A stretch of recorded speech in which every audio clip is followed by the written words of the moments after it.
আগামী দিনে বাংলাদেশের ছাত্র জনতা আবারও জীবন দিবে, রক্ত দেবে, আগামী সংসদকে কোরআনের সংসদে পরিণত করবে। ইসলামী আন্দোলন বাংলাদেশ শুধুমাত্র ক্ষমতার রাজনীতি করে না, ইসলামী আন্দোলন বাংলাদেশ জনগণের কল্যাণে ইবাদতের রাজনীতি করে।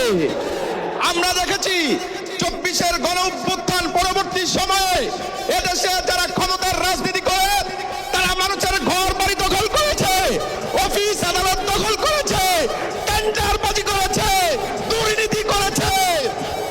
আজকে সময় হয়েছে জনগণের পাশে দাঁড়ানোর, জনগণ তাদের থেকে আশাহত হয়েছে। এই জন্য প্রিয় ভাইয়েরা, এই যে 24-এর গণ অভ্যুত্থান হয়েছে, আমরা দেখেছি ছাত্র জনতা জীবন দিয়েছে। আগামী দিনে বাংলাদেশের ছাত্র জনতা আবারও জীবন দিবে, রক্ত দেবে, আগামী সংসদকে কোরআনের সংসদে পরিণত করবে।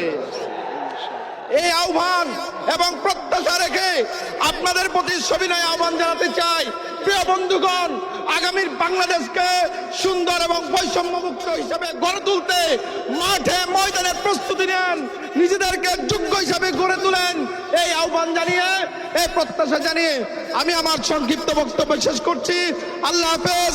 আসসালামু আলাইকুম ওয়া রাহমাতুল্লাহি ওয়া বারাকাতুহু।